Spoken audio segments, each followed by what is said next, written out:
जा रहे हैं राजा परीक्षित। भोले बाबा ने जब ध्यान करके देखा कि सती जो थी वो राम की परीक्षा लेने के लिए सीता का रूप बना करके गई, तो भोले बाबा सीता को अपनी माँ मानते थे, माँ। तो उसी दिन से महाराज अब भोले बाबा ने सती से कहा कि हे सती,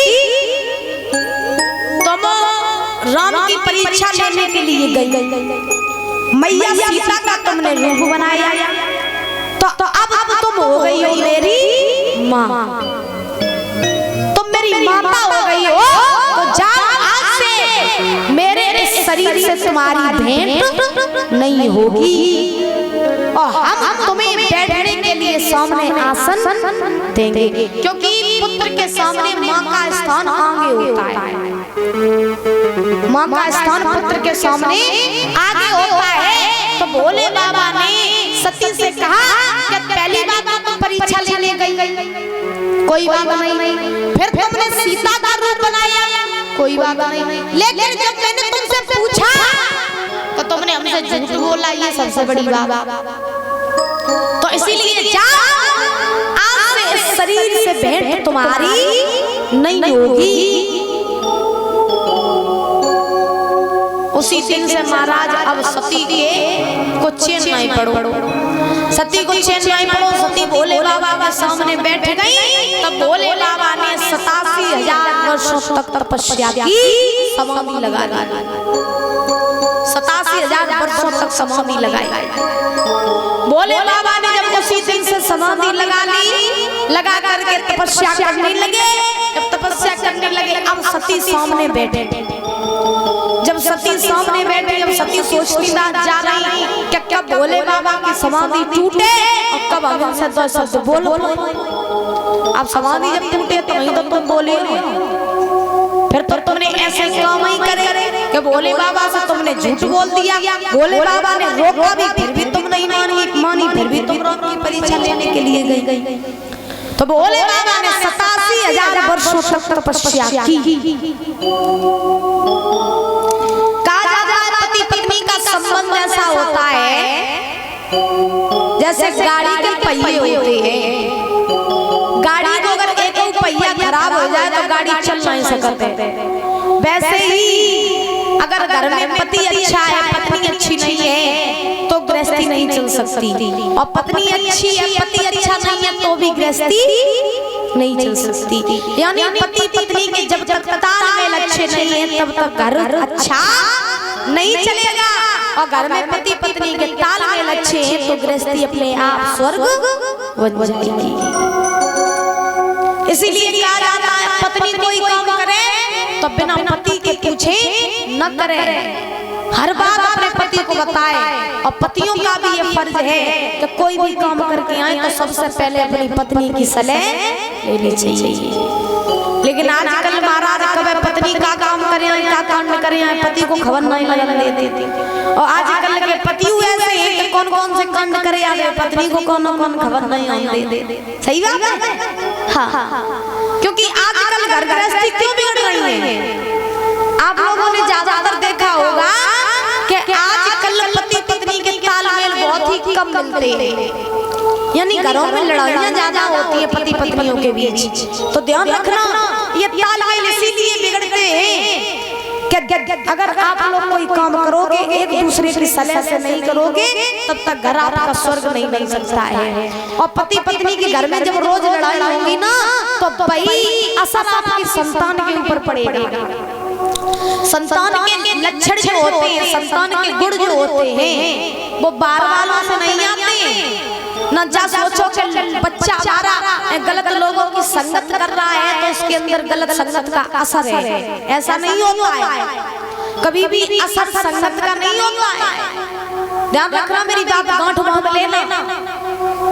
जब भी संतान के अंदर गुण आते हैं वो घर से, परिवार से, अपने माता पिता से आते हैं। अगर घर में माता पिता संस्कारी या गुणवान होंगे तो आपकी संतान भी गुणवान और संस्कारी बनेगी।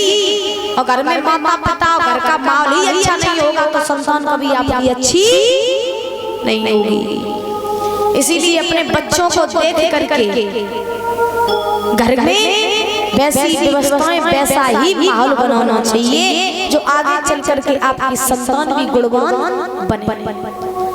अगर आपका बच्चा अच्छा होगा, चाहे लड़का हो चाहे लड़की हो, सबके लिए कह रही है, अगर लड़का और लड़की अच्छी होगी तो उसे 1000 घरों के सामने खड़ा कर देना, वो अच्छा ही बन करके वापस आएगा।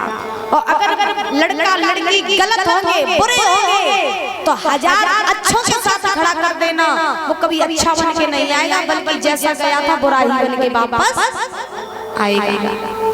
इसीलिए ध्यान रखना बुजुर्गों, घर का माहौल अच्छा होना चाहिए, वैसे ही आपकी संतान बनेगी।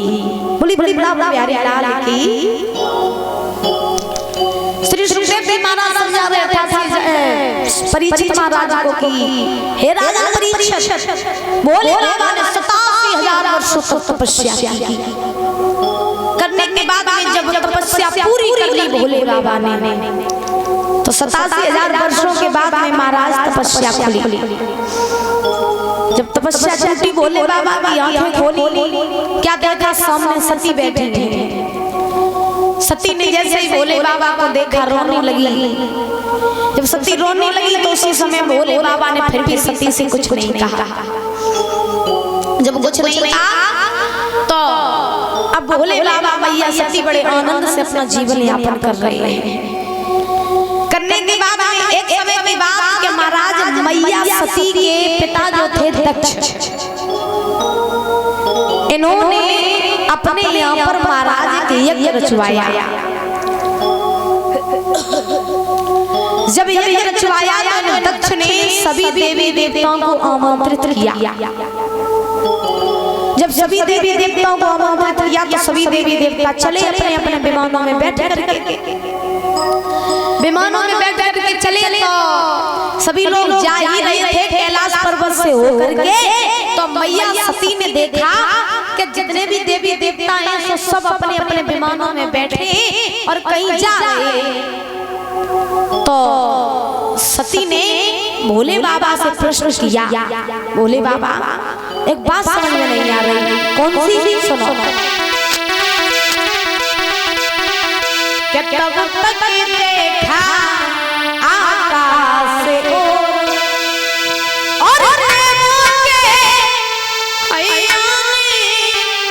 जा रहे।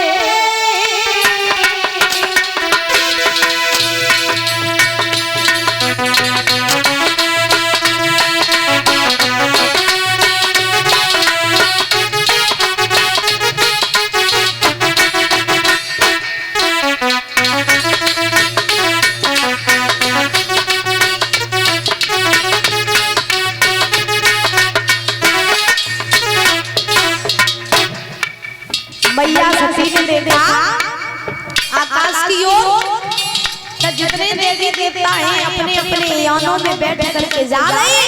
कहाँ जा रहे हैं ये पता नहीं है।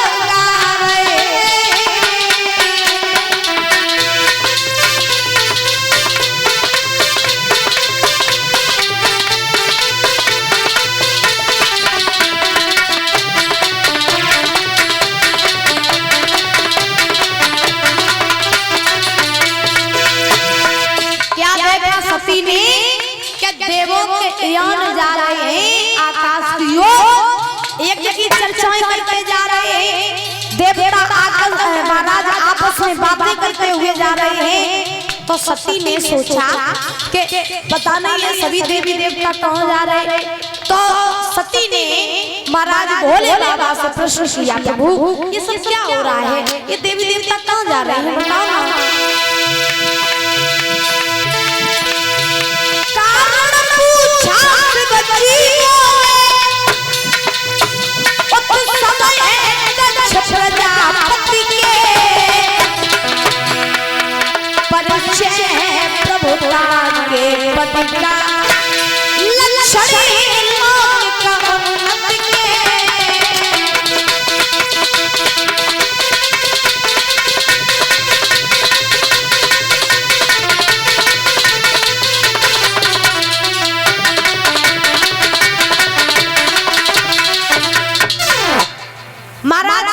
भोले बाबा से पूछा, प्रभु ये आज क्या हो रहा है?